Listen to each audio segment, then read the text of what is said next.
Hello guys, I am Dilshad from DFC English. आज की इस वीडियो के अंदर हम सभी सीखने वाले हैं एक एडवांस स्ट्रक्चर जो आपके स्पोकन इंग्लिश के लेवल यहां से पूरे यहां तक चली जाएगी। इस स्ट्रक्चर को समझने के बाद आइए देखते हैं किस प्रकार का स्ट्रक्चर है।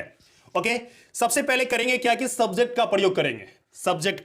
सब्जेक्ट के अनुसार हैव हैज का प्रयोग करेंगे। ओके, उसके बाद fallen in the habit of का प्रयोग करेंगे। किसका? Fallen in the habit of. Okay, उसके बाद V4 लगाएंगे, उसके बाद ऑब्जेक्ट लगानी है। अब देखो यहां पर कॉन्सेप्ट की बात करते हैं। यहां पर किसके साथ हैव और किसके साथ हैज लगेगा, यहां ध्यान दीजिए। देखिए, अगर सब्जेक्ट आपका आई है, या तो वी है, या तो यू है, ओके, या तो दे है, या तो प्लुरल कोई भी सब्जेक्ट है, उसके साथ किसका प्रयोग करेंगे? आपको हैव का प्रयोग करना है। किसका? हैव का।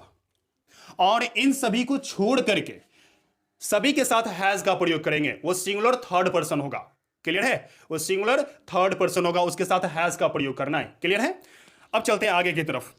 चलिए अब दूसरी कॉन्सेप्ट की बात करते हैं। यहां पर देखिए, हैव हैज के जस्ट बाद आपको फॉलन का प्रयोग करना है। भूल से भी फॉल नहीं लगाइएगा। बात समझ में आ रहा है? फॉलन का प्रयोग करना है। कैसे करना है फॉलन का? देखिए, यहां पर आपको पता होगा फॉल वर्ब का फर्स्ट फॉर्म है ये, ठीक है, और इसका थर्ड फॉर्म क्या होता है? फॉलन होता है। ओके, तो एक चीज याद रखिएगा, हैव के बाद या हैज के बाद वर्ब का थर्ड फॉर्म आता है। क्या आता है? वर्ब का थर्ड फॉर्म। क्लियर है? इसीलिए यहां पर हम किसका प्रयोग करेंगे? थर्ड फॉर्म का प्रयोग करेंगे। क्लियर है? यानी फॉलन का प्रयोग करेंगे। ओके, यानी कि क्या बन गया हमारा structure? Subject plus have has, okay, उसके बाद fallen in the habit of, उसके बाद V4, उसके बाद ऑब्जेक्ट। ओके, इससे किस प्रकार के सेंटेंस बनेंगे आइए देखते हैं। जिस सेंटेंस के हिंदी में अगर लास्ट में ने की आदत लग गई है, ओके, या तो ने की आदत पड़ गई है, तो उसके लिए आपको ये वाला जो फॉर्मेट दिया गया है, इसको प्रयोग में लाइएगा, आपका सेंटेंस बन जाएगा। क्लियर है? इसके माध्यम से आप हजारों सेंटेंस आराम से बना पाएंगे। तो चलिए यहां पर देखिए, सबसे पहला एग्जांपल लिखा है यहां पर कि उसे झूठ बोलने की आदत लग गई है। क्या लिखा है? उसे झूठ बोलने की आदत लग गई है। करेंगे क्या कि सबसे पहले सब्जेक्ट क्या है? उसे की इंग्लिश क्या होगा? ही मैंने लगाया। उसके बाद ही के साथ किसका प्रयोग करेंगे? हैज का, क्योंकि सिंगुलर है और थर्ड पर्सन है, तो हैज का प्रयोग किया। उसके बाद करेंगे क्या कि फॉलन इन द हैबिट। क्या होगा? Fallen in the habit. उसके बाद ऑफ का प्रयोग करेंगे। ऑफ का प्रयोग किया। उसके बाद V4 यानी बोलना, झूठ बोलना। ओके, झूठ बोलना की इंग्लिश क्या होगा? देखिए, झूठ बोलना की इंग्लिश होगा टेलिंग ए लाई। क्लियर है?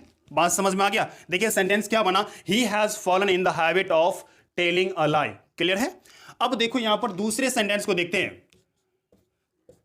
लिखा, मुझे अकेले रहने की आदत लग गई है, या मुझे अकेले रहने की आदत पड़ गई है। कैसे बनाएंगे? आई के साथ हैव या हैज, बताओ। हैव या हैज, आई के साथ हैव का प्रयोग, तो यहां पर हैव लगाएंगे। आई हैव, उसके बाद फॉलन, आप स्ट्रक्चर देख सकते हैं, फॉलन, उसके बाद इन द हैबिट ऑफ। क्या होगा?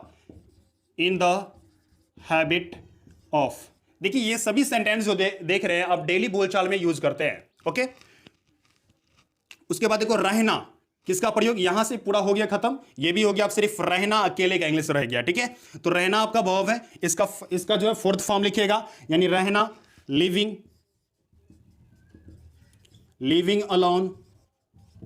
बात समझ में आ रहा है? क्या सेंटेंस बना? मुझे अकेले रहने की आदत पड़ गई है, या मुझे अकेले रहने की आदत लग गई है, यानी I have fallen in the habit of living alone. अब देखिए, ये जो सेंटेंस दिया गया तीसरा, इसका जवाब, इसको पहले आप ट्रांसलेट कीजिए, उसके बाद इसका जवाब आप कमेंट बॉक्स में दीजिएगा।